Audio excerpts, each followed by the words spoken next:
to the Stranger Still podcast. My name's Kathleen. And I'm Miles. And we are reviewing each episode of season 4. Now, everybody who's listening right now, this is a rewatch. So this episode may contain some spoilers for all of Stranger Things seasons 1 through 4. Yep. Special alert to that. I will have some season 4 encompassing points to make. Watch season 4. Come back to us for the rewatch. Yes. All right. Follow us on Twitter at StrangerStill22. Subscribe, rate, review on Apple, Spotify, Anchor, wherever you get your podcasts. All right. Let's roll. Miles did a little dance there as we went along. What's the worst that could happen? Play too much Nintendo, smoke some ganja, pound some beers, experiment sexually, and review season 4, chapter 3, The Monster and the Superhero. I was going to be touching on that line, my favorite line from this episode, and you just ripped it away from me. But I put it in the prime spot. Because when I do those intros, that's also the little blurb to our podcast on Apple, Spotify, Anchor, wherever you get your podcasts. So I've highlighted that line, I think, in a respectful, appropriate way. I disagree. Okay. Chapter 3, it starts in Ruth, Nevada. The military is visiting the house, but we don't know that at first. We get like a little alien invasion moment. Yeah. We got a woman we don't know. She's in a classic 1980s suburban kitchen. About to be abducted. Filled with the bright lights in the sky and just reflecting all over the kitchenware. Pretty cool little fake out there, in a show that doesn't get to have actual aliens. Now, how surprised were you that this scene was centered around Owens? I had no idea who this lady was. I certainly didn't think this is going to be Owens' wife. I did. I feel like almost cheered out loud because I love Owens. I was really looking forward to seeing him in season 4. So I was just thrilled that he was back. Yeah. But he's not happy to see Sullivan. No. Colonel Sullivan, we meet the other side of this operation. And he comes in there and he's giving Owens the download that, hey, there's these deaths in Hawkins, Fred and Chrissy. There's no bruises, no signs of any struggle. It's as if her attacker was a ghost. And Owens is like, what are you talking to me? I'm fired. And this opening scene was really unique in comparison to other opening scenes. Whereas I feel like normally we have these just, big like ooh ah moments where this we really delved into 11 and Hawkins and what is basically going to be happening in all of season 4, all in the opening scene. The dialogue between Owens and Sullivan is just really interesting. We're seeing this split of military versus science that is, the story of the 20th and the 21st century. I mean, Sullivan directly says it's men of science like you who created this problem in the first place. Conveniently overlooking that I'm sure the military wasn't super bummed about Brenner's remote assassination project. The military's like, oh, what were you doing? Like, okay. And, I know you still kind of have had this fear that Owens was going to end up turning into a bad guy, but he gives a line that it just makes you know that he's not. He really is on 11's side because he says that line, something is going on in this town that nobody fully comprehends. And like that admission right there just tells you like, okay, he is on Hawkins' side. That's such a theme of season 4. Sullivan, Jason, later Vecna, all the antagonists think they've got everything figured out, whereas our heroes, Nancy, Dustin, Owens, they know they don't know everything. Yeah. And they're saying, we gotta, doesn't make sense, but let's try to put the pieces together. It's a very big theme of Stranger Things 4. And that's why the Duffer Brothers are so amazing, because they keep truth and honesty and reality in their show. Yeah. And we set up this great split. The military thinks 11 is the one doing these killings, killing Chrissy, killing Fred, and Owens is thinking, watching this on a rewatch, knowing that Owens knows what happened, that he knows, and again, spoiler alerts, this you have to have watched season 4 to see this rewatch. knowing that Owens knows that 11 sent Henry back through that gate and that Brenner has been looking for Henry, when he first sees those pictures, when you rewatch it, you go, oh, Owens knows immediately what this is and what needs to be done. And I found that very rewarding on the rewatch. Gosh, I didn't even think, as I was rewatching this episode in preparation for our podcast today, I didn't even think of that. Wow. Okay. Well, let's head on over to Rinkomania. Yeah, we'll go to California. We're leaving the Rinkomania, right? We're driving back. Yeah. They do show the scene of Angela and, being tended by the paramedics, and then the whole Rink of Mania just sitting in quiet contemplation. The paramedic asking Angela, where does it hurt? And then he calls her sweetie. Like, that paramedic, get out of here. The bad paramedicizing. I don't know. I think that's a realistic touch. But I don't like it. I don't like good. It. You shouldn't like it. 11's not happy. Mike's not happy. Will's not happy. Argyle and Jonathan are cool. They're cool. They're super high when they pick them up because remember in the previous episode they've just smoked a bunch of the Purple Palm Tree Delight. Purple Palm Tree Delight, and the way that they're discussing the roller skate attack is just brilliant. It's so funny. At least it wasn't an ice skate. Man, I would have sliced her nose clean off. Because they're trying to help, right? They're like, the future prom queen will be fine. But it slowly devolves into them talking about the word blip. Blip, blip, blip, blip, blip, and it loses all meaning. But you know what, Kathleen? The final point of Argyle and Jonathan's masterful dissertation is the most true. That in the cosmic scheme, this is all a blip.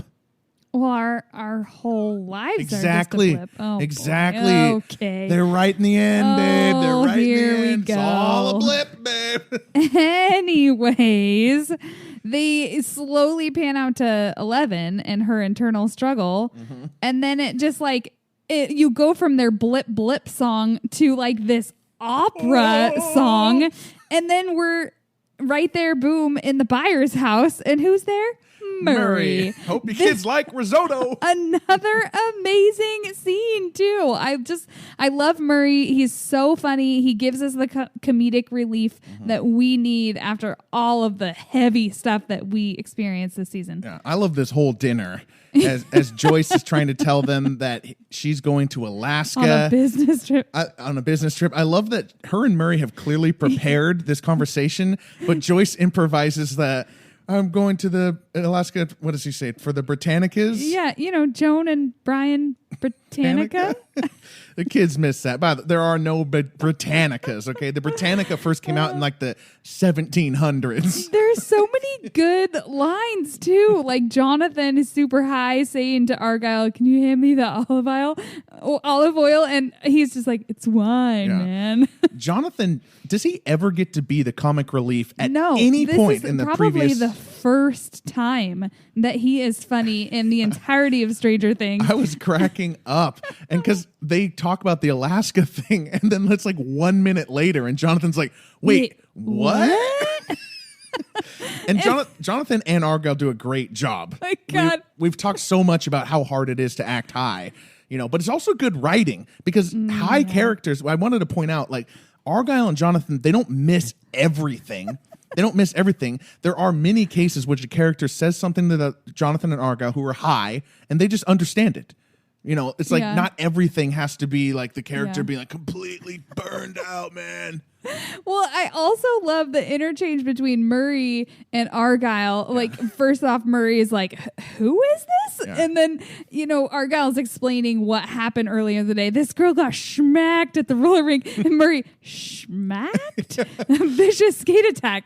Skate attack? Like, it's just so He's repeating funny. it. I love his repeats. There's so much going on in this scene because 11 and Mike are sulking and Will, like, there's so much. Yep, so you're like supposed to be feeling that, but it's like, it's just so funny. Murray starts to, feel inadequate about his risotto, and then Argyle for the win. This risotto is schmacking, dude. Just it's a great scene. One of my favorite. I think all of the scenes that are Murray heavy I love them in this season. You love Murray. Oh, right. He's so funny. The dinner scene is one of the best of the season. I feel like we could talk for quite a bit about it. We should probably move on. Yeah. Well, let's go to the next morning. Will and so Joyce and Murray are leaving. Will and Mike are watching the Ewoks cartoon. Jonathan says, "Why don't we go to Police Academy 3?" Will says it sucks.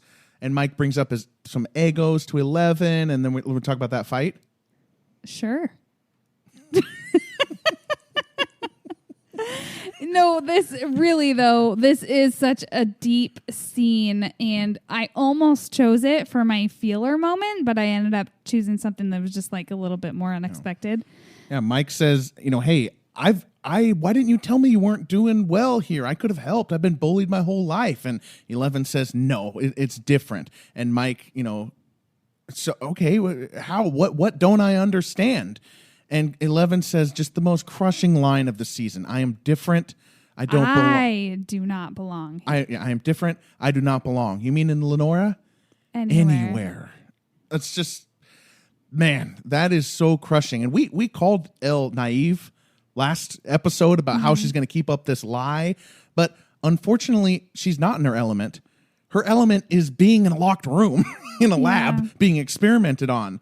And she went to Angela and she solved things the only way she's ever solved anything, through violence. Yeah. And she's recognizing that here. And she really is right. I mean, we've all at some point in our lives felt like we didn't belong, like imposters within our lives. But in her case, she really is so different from everybody she's been surrounded by the last 8 months. Like, she really, truly doesn't belong. Mm-hmm. And she's saying, like, you're scared of me. You're scared of me. And Mike says, no, I'm not. I care for you so much. And that's the wrong thing to say. Oh, absolutely. As a woman, and gosh, I shouldn't even go down this road. Go down it.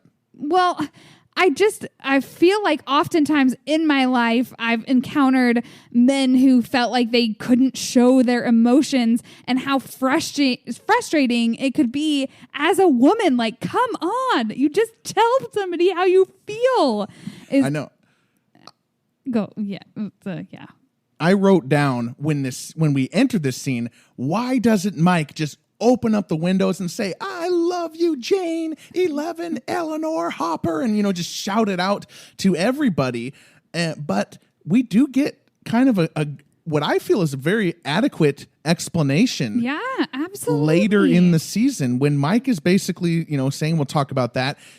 He doesn't think he deserves it. Yeah. Is he just the first person to show kindness to Superman? Does he deserve to be an equal to this superhero? So that adds some weight to this scene in Rewatch, I felt. But she does have the receipts from Mike, from Mike. It's such a sad, we're laughing about this now, but it is such a sad scene. Her who's felt ostracized, who feels like she doesn't belong, who's lost her powers. Now she feels like she's losing her boyfriend who can't tell her how he feels. And obviously, he said it at some point, because she just said, "You don't ever say it anymore." He says it in the season 3. You don't love me anymore? Yeah, he says it in the season 3 epilogue after she says it first. Okay. Oh, you're right. Yeah, he does say that. And he also says it when she thinks she isn't listening. And then he starts going on and on about how incredible she is, but it's just emphasized by the fact that even though he says all of those things, there's nobody like you, you're a superhero, he still won't say it. It's just so sad. 11 is then arrested later. Just went right into that. Right into that. They knock on the door. No guardian, but they're still going to arrest 11. They have that when they put the cuffs on her, it makes sure to get the shot of her tattoo, her 11 tattoo. And Mike is at a fever pitch because he knows what this is doing to 11. Someone who who more than many others might have serious confinement issues. And the shot of Elle looking back as Mike stands in the road, just with his hands on his head. Oh no, just they're to leave on that fight and then have this arrest is crushing. Yeah. What did you think the police officers thought about her tattoo? Honestly, the police officers, delinquent. Yeah, the police officers make some huge assumptions here. First of all, have they never heard of a bullying incident going wrong? Like they've never heard of it before. They're like, what happened? Right. And it's exactly, I have watched, I've read up a little bit on interrogations and how police officers, detectives, or whatever handle these situations, and they usually come at it in a way of compassion in order to allow the perpetrator to open up. They do not do that in her case. My assumption here is that Angela has a rich, well-connected daddy who maybe is on the force, to be honest. Because they're asking her, did you want to kill her? What is that, a standard question? Did you want to kill her? She answers, no, I don't know. 11! Jesus! I think in this situation, for how severely Angela was hurt, I think it is a valid question. We did talk about that. Yeah, when she says, I don't know. And it's even that moment is so emotional because she feels like a monster. She doesn't know. Maybe she did want to kill her. She's so unsure of herself. And she's so honest sometimes. I was worried that she was just going to be like, no, I didn't want to kill Angela, but I've killed dozens of goons, guards, authority figures just like you. Authority fingers. But I've killed at least 14 people on screen here in the last 3 seasons, and they were all guards and police officers just like you. Ugh. Snapped their necks, threw vans on top of them, hurled display cars at them. They're all dead. 11 has murdered. And you've actually brought that up while we've watched previous seasons. She just killed those guys. They're dead now. Yeah, they are dead. So we'll circle back to 11 at the end of the episode here because it kind of all blends in. So let's kind of go around the horn here. You want to go to Russia, to Russia and Alaska? Alaska. So Joyce and Murray are on their way to Alaska. Murray's trying to comfort Joyce by saying, yes, you did the right thing. You left your children at home. And then, as you said in the beginning of the podcast, and you stole the line from me, this way, what? They play too much Nintendo, eat too much junk food, smoke some ganja, pound some beers, experiment sexually, and Joyce is just getting more and more horrified. And he's like, oh, I'm making her feel better. How is this comforting? But he does have a good point. The kids have a tendency to get involved. Oh, yes. And they land, and there's not really much. That's pretty much the last that we see of Joyce and Hopper in this. Joyce and Murray in this episode. Yeah, they don't do much in this. The only other thing they do is they arrive in Alaska. Welcome to Alaska. Murray goes, oh, God, this is spring? God. Well, everything he says is so funny. What we do see is from the plane, we actually pan down to Russia, where we get that shot of Hopper working on the railroad, which is the shot that we got in February of 2020. Yep. You see them pan to his face and he takes his hat off. Yep, that's the scene. Little did we know at the time we'd have to wait 27 months before seeing it again. Dear God. Isn't that crazy? 27 months from that teaser trailer to the release of Stranger Things 3, obviously due to the COVID pandemic. So this, I actually liked this episode a lot more rewatching it to prepare for this podcast. Yeah. But this was my least favorite episode because of all the stuff with Hopper. It was so uncomfortable to watch everything that he goes through. First off, he's in prison still, no happiness in sight. Enzo comes to tell him that your friend Joyce is coming, which is supposed to be a happy thing, except for Hopper finds out that it's a criminal that's going to meet up with them. I thought Enzo made a good point. Who do you want doing this job? Gandhi? I mean, you want a criminal, right? Yeah, but still, Hopper feels like crap, and then he gets beat up. Yeah. Well, he recruits This leg hit. What is going on here? What is he doing? You hated this moment. I didn't understand it. Can you explain it? What is he doing? What does he want to do? He wants to either break the shackles that are on his legs or manipulate him in a way, as we see later, to be able to slip them off of his feet so he can escape. But he can't break them because they check him, right? So he knows they can't break. That's what confuses me. That is a little bit confusing, I guess. I don't know. Maybe he had a backup plan if it did break. I don't know. Yeah, at first I thought he was trying to break his ankle so he could be like double jointed to get it out. But you explained they were trying to bend the metal. Yeah. That's what they're trying to do. Yep, collateral damage to the leg be damned. Damn, I had to skip through this. I could not rewatch it. I could barely watch it the first time. Ugh. And then you see him later when he peels it off his leg and you see like the gash on his leg, the pain that he's feeling. Ugh. I hated it. I don't want to talk about this anymore. Oh, well, that's all for Hopper in Russia. God. We know that he needs to escape, but we don't know how he's going to do it. So, because Enzo's not helping him do that part, right? No. Enzo or Dmitry Antonov or whatever says, I don't know what you're going to do, but there's a plane waiting for you. Good luck. Right. Yeah. Spoiler alert. Thank God Hopper's got some happiness coming to him. Yes. Yeah. On Rewatch, I know this is hard for you. Just spending so much time with Hopper in pain. All right, let's go to Hawkins, Indiana. The gang is kind of gathering back up. They're at the boathouse. Eddie's super paranoid, freaked out. Dustin's, we just got to find Vecna, kill Vecna, and prove Eddie's innocence. Oh, that's it? Oh, yeah, that's pretty much it. Also, they're 100% convinced you killed Chrissy. Yeah, right? Gosh, so Eddie, how does he feel better about any of this information? Because really, he's just had his first taste of the supernatural, and he still can't believe that any of this is real, let alone that they would be capable of doing all the things that Dustin says have to be done. I love the show's sort of self-awareness of its own rhythm. It's we're in the brainstorming phase. We usually have this girl with superpowers, but we got to do this part first. And they didn't even need to say that part. I know, but I like that. I was expecting to be we got to go get Mr. Clark because that's around now is when we need him to sort of explain a science thing to us. I applaud Stranger Things for taking one of the main issues, which is the repetitiveness of the kids figuring it out and making it part of the show. Don't worry, Eddie. We got this. You have nothing to worry about. And how about that hit to your visuals with another shot of Fred's mutilated body? Ugh. Why does it always have to do that?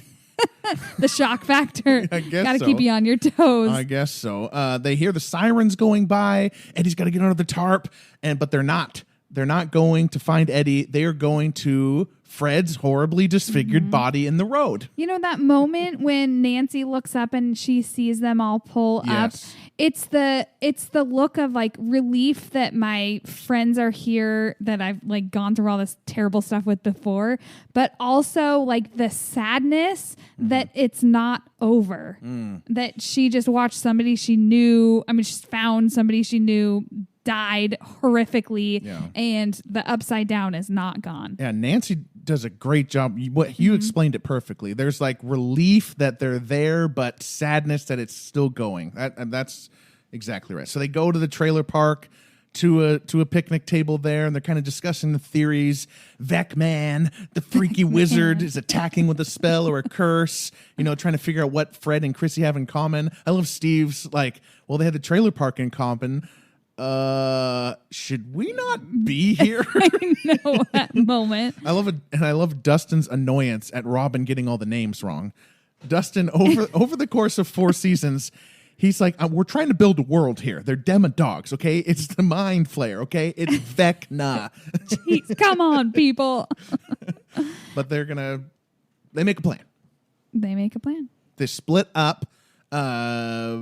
Nancy and Robin are going to go to the library to on Nancy's hunch about Victor Creel, and Max and the rest of them are going to go to Steve and Dustin. Wipe your shoes off. Yeah. On the outside. They're going to go to get information from the counselor about maybe more that Fred and Chrissy. Steve wants to go with Nancy, right? Mm-hmm. And Dustin calls him out about it too. So I'm skipping a part here, but of course they go to the counselor's house and drop Max off. Yeah. But they're sitting in the car waiting for Max, and Dustin is not going to let this go. Dude, basically you're still in love with Nancy, and of course Steve is in complete denial. Yeah. You were gawking. Yeah. Everybody saw it. There were tons of witnesses. Yeah. So let's follow Nancy and Robin first, then we'll come back to the Max and Miss Kelly thing, and then we got to circle to Lucas and the basketball team as well. We got a lot going on in Hawkins here. Yeah, I liked the subtle annoyance that Nancy plays. She plays it very well, and Robin's character also, it's exactly how you think she would react in this situation. She's like, talking way too much because she's like uncomfortable, and she can tell that Nancy is annoyed. She tries apologizing to Nancy. That doesn't seem to be working. Nancy's still, passively aggressive towards her. They continue on, and then she's like, oh, it must be Steve. Tells her that there's nothing between her and Steve. Like, I just love that whole interchange. Like, Nancy says hardly anything, but she also says so much with her silence. Yeah, and Robin is just going, normal guy, dead family, missing eyes. Nancy, what are we looking for exactly? I don't know. She says, I don't really have a filter. I don't pick up on social cues. I do have to say, does this feel like the same Robin as season 3? To me, I had to adjust a little bit because Robin in season 3 was like, my ears are little geniuses. Way to go, dingus. How many children are you friends with? She was the one who was too cool. She was the one who was cooler than all them. So for her to be like the dork and the doof with Nancy, I had a tough time adjusting to that. You're right. I guess I was comfortable with it because we kind of started off with her and her discomfort having this crush on another girl and not knowing how to express that and feeling her self-consciousness from that. And I think that allowed me to see that okay, this seems true to Robin's character. But you're right, it is so different from season 3. Yeah, I've had time to adjust to that, but at first I was thinking that. But Nancy totally is mad at Robin for Steve, right? That is why Nancy is annoyed? Oh, yes. I think so. Because she even says, why don't you call Steve? There's definitely some jealousy there. Absolutely, there's jealousy there. Nancy. Yeah. But Robin saves the day. She comes with her, genius, her ears who are little geniuses. She remembers about that old, obscure, offbeat newspaper tabloid. Yeah. And she's like, oh my God, this is where we should be looking if we're looking for some sort of crazy supernatural story. And she nails it. They find Vecna's story that he, tells everybody that it's a demon that's come and killed his family. Great little reading by her doing the headline as a joke. And Nancy's like, very funny. And she's like, I'm not joking. There's good acting, just a good line reading there that I really loved. Yeah. All right, let's pop over to Max, and she's going into Miss Kelly's house. We flashed the Battle of Starcourt for a minute. She's grieving Billy, but she changes the subject to Chrissy. And I do love that Max calls out Mrs. Kelly or Ms. Kelly or whatever when she says you wouldn't want me to share Chrissy's details with you, and Max is like, if I were dead and it would help find the killer, yes, I would. I love that. Well, and from our point of view, seeing these characters, knowing everything that they know, we're like, absolutely, that's the right answer. But props to the counselor, the therapist, who's like, I'm not going to share somebody's private, confidential information. She doesn't know about all this stuff. Yeah. To her, the right thing to do is go to the police. Yeah, not tell a 14-year-old girl. Yeah, I guess I'm like thinking it from perspective of what everything we know, but I also just hate you wouldn't want me to do that to you if you were in your place, right? Like it's so passive aggressive. Just say you're not going to do it. Just say you're not going to do it. She does say she's not going to do it. Oh, that's true. That's true. Yeah. All right. Get over Miss Kelly has been successfully defended. Fine. Yeah, but when Max realizes she's not going to get anywhere, she just goes and steals her keys. Yeah, and why does she book it out of there? Well, because she just stole her keys. But she could have went to the bathroom, grabbed her keys, and then just from the top of the stairs been like, "Okay, Miss Kelly, I gotta go. Sorry, my mom's calling me." Every moment that she remains there longer is a moment she could get caught. That's a good point. Yeah. That's a good point. And she's got a little bit of a ticking clock since she thinks other people are gonna die. And she's an angsty teen, to the therapist. She's an angsty teen. Max. Okay. I guess she just left. But okay, let's go to these keys. That's a serious offense. And you have to assume that the therapist, what's her name? Miss Kelly. Miss Kelly does eventually realize that her keys are stolen and does put two and two together that it's Max's that did it. What are going to be the ramifications? Do you think she gets off scot-free because she almost dies in the hospital? Or I think that's spoiler alert. Sorry, guys. Well, I mean, that's their fault by this point. Yeah. I think the reason Vecna snaps Max's bones later is because of this key stealing incident. Okay. I think Miss Kelly is in on the take. Miss Kelly's right there behind Vecna, whispering, "Get Max, Henry, get Max." She's also somehow Vecna as well. Yeah, she's Vecnus. I don't know. Let's go. And Dustin is, by the way, aware how much of a criminal offense this is because he mentions it on the walkie-talkie to Robin. Robin's Absolutely. like, "Wait, come again." Some highly sensitive and personal information. All right, let's go to Lucas and the basketball team.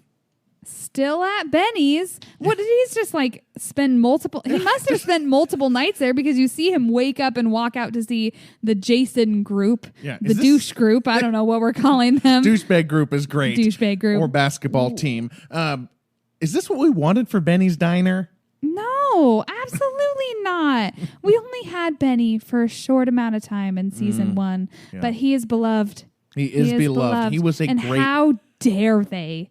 How do you say besmirch his legacy? His legacy.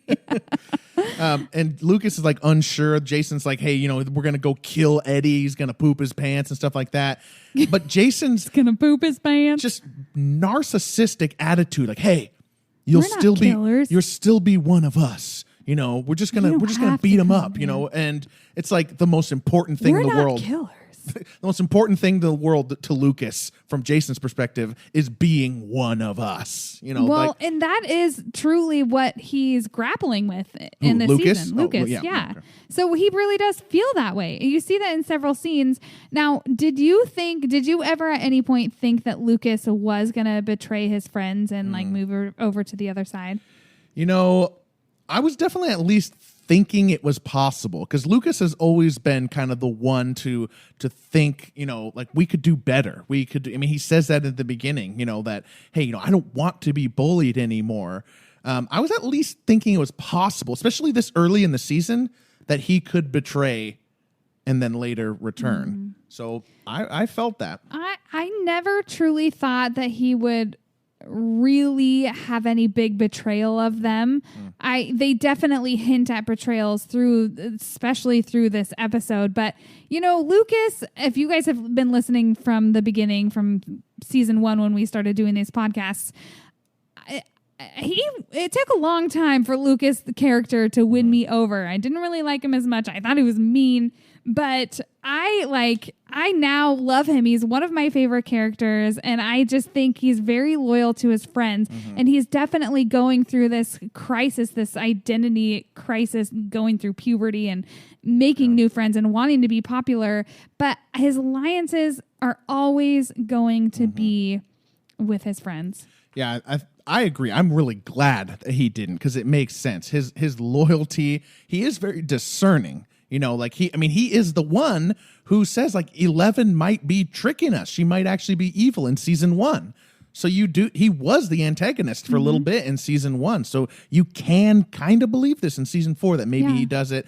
I did, but he does go with them, and they go to Eddie's band. and Eddie's not there. They beat the hell out of the lead singer. Yeah. Or the drummer. I don't even remember what their names are, but just the 3 Hellfire guys who I like. I like them all, but they beat Dustin's name out of it in the look of foreboding. Yeah. Who's Dustin? How can we find this Dustin Henderson? Yeah. And Lucas is like, oh, damn it, Dustin. I know. But then this is where you really see that, okay, he's not going to betray his friends, because they get to Dustin's house and he runs into the back of the house and breaks into Dustin's room to contact them. To be on, I mean, maybe I'm just dumb, but I really didn't know for sure that Lucas wasn't going to betray until I saw him lead them to the cabin. No, I mean, I think the Duffer Brothers perfectly put in all of this conflict to make it seem like Lucas was going to completely betray his friends. They got me. In the middle of this, as they're riding in their car, the basketball team, the douche group, as you called them,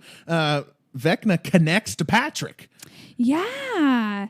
And going back to the Nancy group, Nancy and group, what at are the trailer park? Them? I don't know. The Hawkins gang, Scooby gang.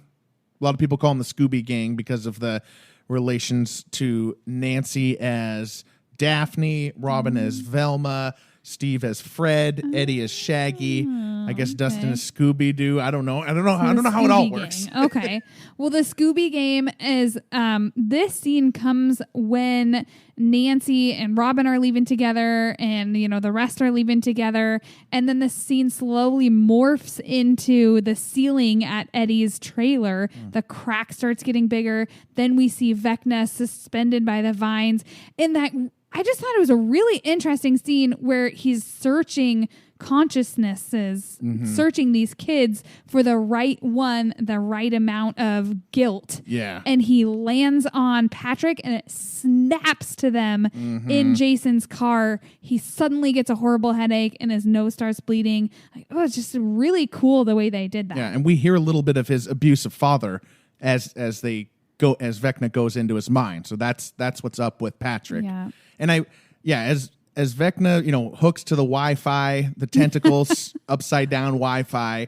I now knowing why he's searching for distress, he's looking for those minds who will put up less resistance, who won't be able to take us to the snowball, like Max does. So vindicated. I know, so you were right. Vindicated. You were right. I thought it was more of a location thing, but no, it was about. I said it. Go back and listen to our podcast in season 3 when we're talking about Billy. When I said that, Mind Flayer, he has a stronger connection to people that have deep negativity or strife going on in their lives. I actually deleted that and then re-recorded it as my own voice. Good call. Okay. No, good call, my wife. Okay. After I just said that I never thought that Lucas was going to betray them, when he tells them he knows where Eddie is hiding, okay. I did have a split moment where I was like, no, they're not going to have him do this. They can't have him betray their friends. Yeah, that's where I thought it happened, because Lucas breaks into Dustin's house. And he talks to them. They say that they know where Eddie's hiding. They tell him he's on Oak Mill Road or whatever they say. So Lucas does know where Eddie is when he comes out of that house and tells them he knows. So I definitely felt that. Yep. And then that huge sense of relief that you feel when you see the shot of Ellen Hopper's old cabin. Yeah. And Lucas running away. Yep. Yeah. Sorry, guys. I with all the confidence that I was 100% behind Lucas, just to admit moments later that I had doubt. Thank you for your honesty. And I wanted to point a little thing out, but after Vecna's got those vines in him and he's hooking to Patrick, and we spend so long with Vecna there as we watch the things kind of violently inject into him, and we watch the things slowly pan up, and just the run times allow for us to really settle into these things. After Vecna does that and he's hooked up and deconnecting from the Wi-Fi, we get, and I shit you not, 9 seconds of the sun. Now, seriously, go back and watch it, everybody. After Vecna gets out of the thing, we're just looking at the sun for like 9 seconds. Oh. It's hilarious to me. I just love I how didn't catch that. Oh, going back to that scene though, the way that the vines are aggressively like injecting into his body, that was, if you listen to like our reactions podcast we did after watching season 4, that was why I did not think that Vecna was basically all of the Upside Down, because I felt like he wasn't fully in control in that moment. The vines are like piercing his body. I didn't think that that was him doing that to himself. I think it's still possible though. It's still possible, that he's given the Upside Down instructions, but it's also getting something from him. Yeah, I really want it to go that way. Yeah. I don't want Vecna to be the all-encompassing villain of Stranger Things. Well, we will talk about that a lot more as we do chapter 9. Okay, so Lucas is leading the kids to the cabin. Max, Dustin, Steve, they are in the Miss Kelly's office committing what is surely a felony, reading through these personal files. And we're coming up on the final scene. And 11 is being transported to juvenile detention without any guardian sign off, by the way. It cannot be legal. Yeah, no. How can that be legal? It just can't. I don't know. But it's okay because a bunch of military guys pull over the car and we're thinking, this is probably good news.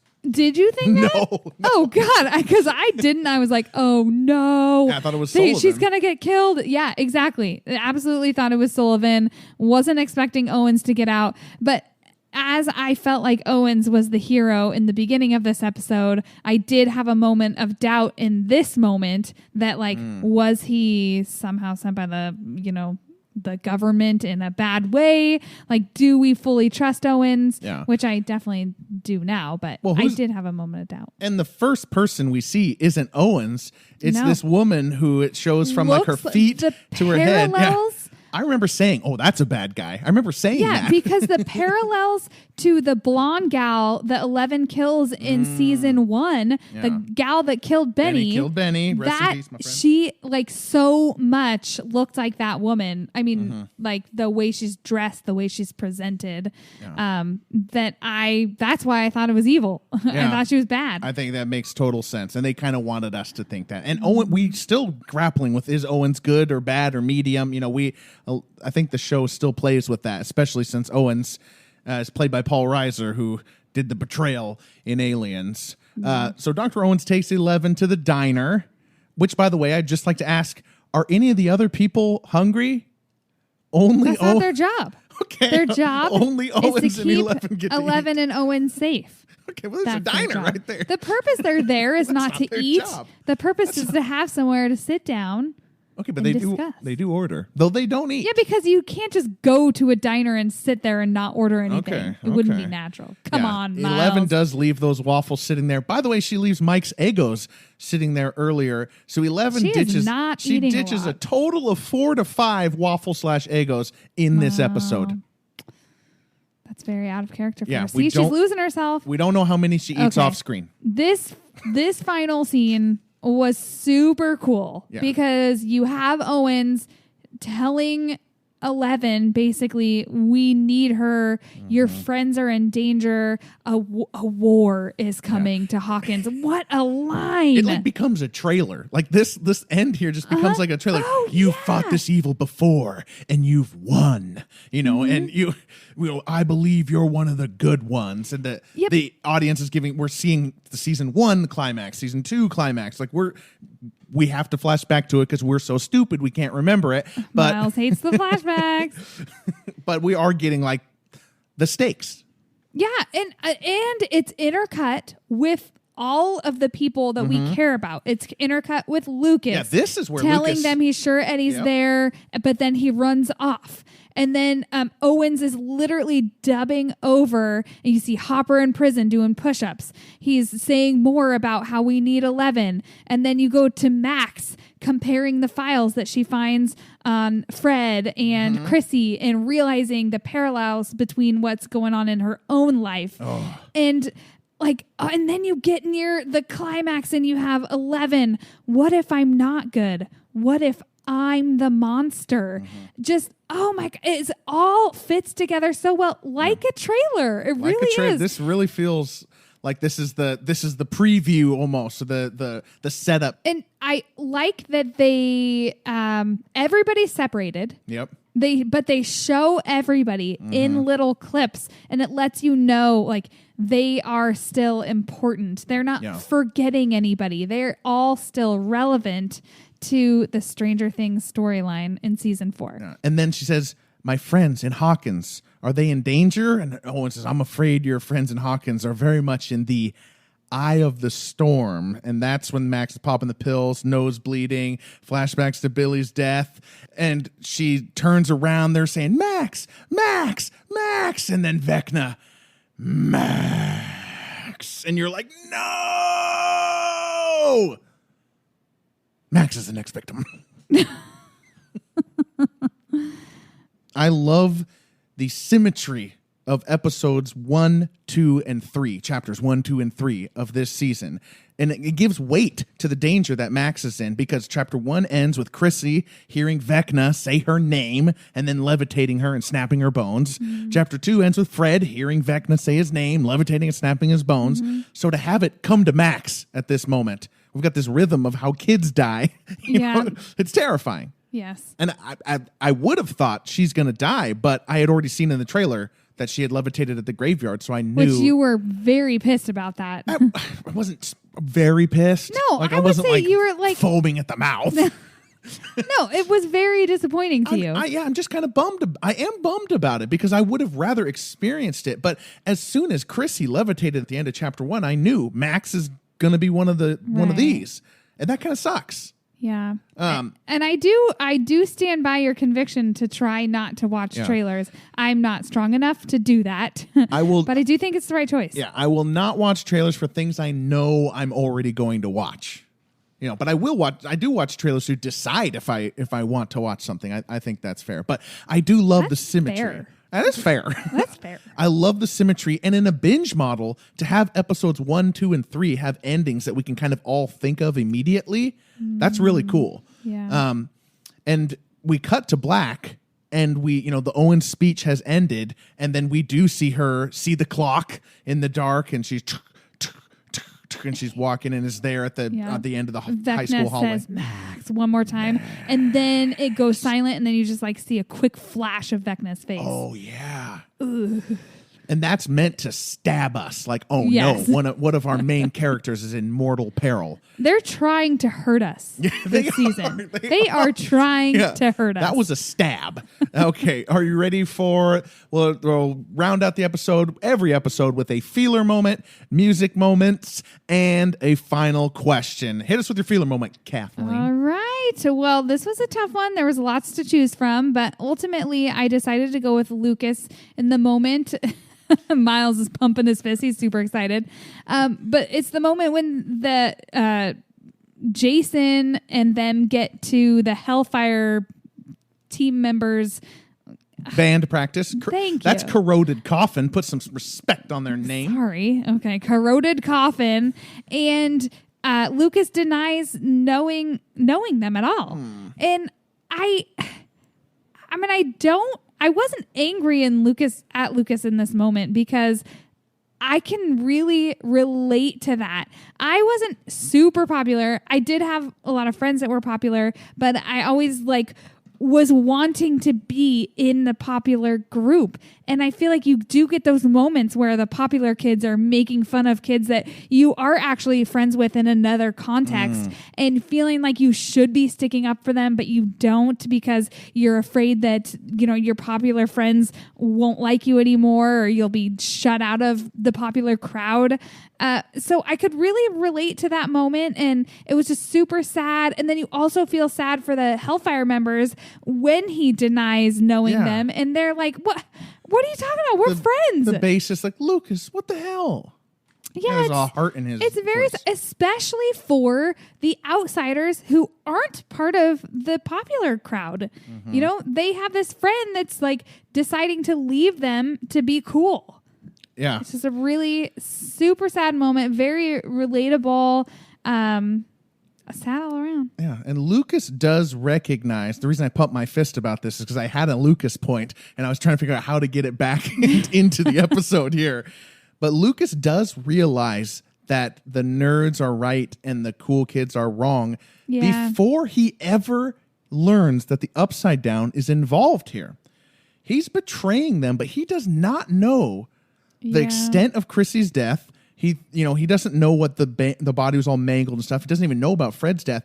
He makes this decision before he knows the mortal peril of the Upside Down. He learns that in the next chapter, I believe. But even as he's doing it, you can see on his face he knows that what he's doing is wrong. Yeah, which is why it's so sad. Yeah, that's a great call out. All right, music moments. First, I just have to go with what you called out earlier, this great contrast of Jonathan. Welcome. Thank you. This contrast of Jonathan and Argyle singing the blip song, blip, blip, blip, blip, blip, blip, blip, with the subtitles called jaunty music that lead us into this operatic piece that Murray has put on while he makes the risotto. And what I love about it is it's not a hard cut transition. The blips are actually sharing the space with the opera music for about 7 to 8 seconds. So let's listen to it here. Just a little blip. That's a funny word, man. Blip, blip, blip, blip, blip, blip. Blip, blip, blip, blip, blip, blip, blip, blip, blip, blip, blip, blip, blip, blip, blip, blip, blip, blip, blip, blip,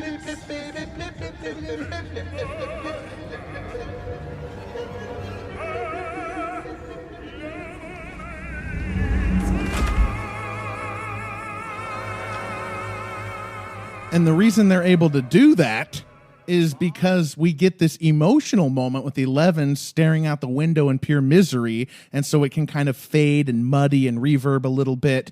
The blips can to kind of make room for this opera, so it all kind of fits together, and I just really like it. You kids like risotto? Yeah.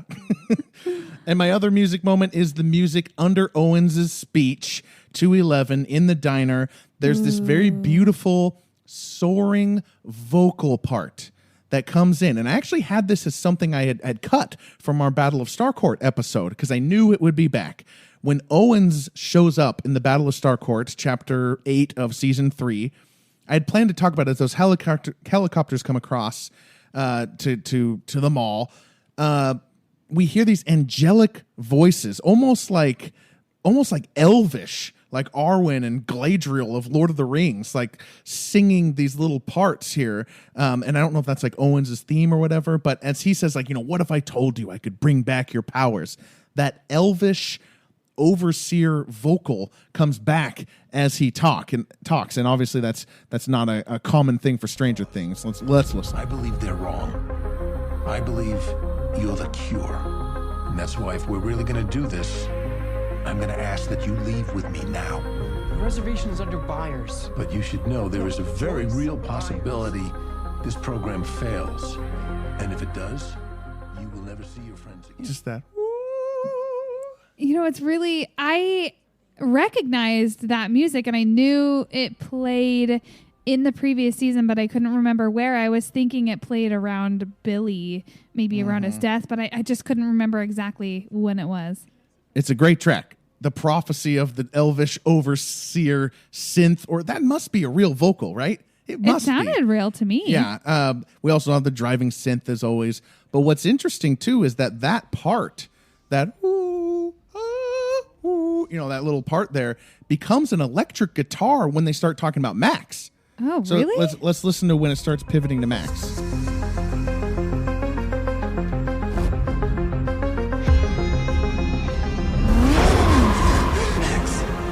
What you've been through. It's a lot for anyone. And it's okay to not Crying at the Billy. So yeah, it's damn good. It's a very interesting ending to an episode. It really is. And I think you captured it perfectly. It does play like a trailer. I mean, it does seem like you're watching a trailer for the rest of Stranger Things or for the rest of season 4. Yeah. That's what it's like. All right, final question. Now that 11 has gone with Owens and Joyce and Murray have joined the Russia plot, now we have the 4 very separate plots are in place that matching the promotional poster. We had, there's like 4 different, there's like a gate in the middle, and there's like 4 different groups of characters facing the middle. You know what I'm talking about? 11. I had to get a reminder. I totally forgot about that until you actually asked this question. Yeah, it's kind of like the official poster. 11 is alone looking at the gate on tile. The whole Hawkins Scooby gang is, in the Creel house looking at the gate. Murray, Joyce, and Hopper are, standing on snow, and then the California crew. So my question is, now that we're in the place that we're going to be for really the rest of the season, how do you feel about the balance of these 4 distinct plot lines? Are there any that stick out as more or less interesting to you? Well, I definitely don't like the Russia plot line very much, but I don't know if that's, I think it may be more centered around how I don't like seeing all these bad things happening to Hopper. Also, that I don't like them being so far away from Hawkins and so far away from everybody else. So, is it bad? I don't know. Do I like it? No. That's a perfect answer for you, babe. You really, the Hopper, you want nice things, right? I want nice things. And it is crucial to the storyline, so I can't just say like, oh, they shouldn't have this. I find it all to be very balanced. We have so many great characters. We talk a lot about the run times, but you can't do that without double-digit amazing characters. The only other show I can think of that gets to 10+ awesome characters that we love is Lost. Gosh, we need to rewatch that. We do. But if you twist my arm and say it is one less than the other, the Russian plot does feel less. It's probably the weakest link because we know for sure that Hopper will escape. He didn't survive the Russian evaporation just to die in the prison. Yeah. So it's kind of like, when is that going to happen? Yeah, it takes forever. It takes the entire season. So I think we're feeling that. But again, it centers around one of our number 1 top tier characters, Jim Hopper. So it's not like we're bored watching the screen at that point. So, all right. Well, that's a great question. Yeah, thank you. I've got a good one for next episode as well. Ooh. Dear Billy will be chapter 4. Ooh, I can't wait to cover that one. Tune in for that one, folks. One of the best episodes of Stranger Things history. All right, my name is Miles. I'm Kathleen. And good night.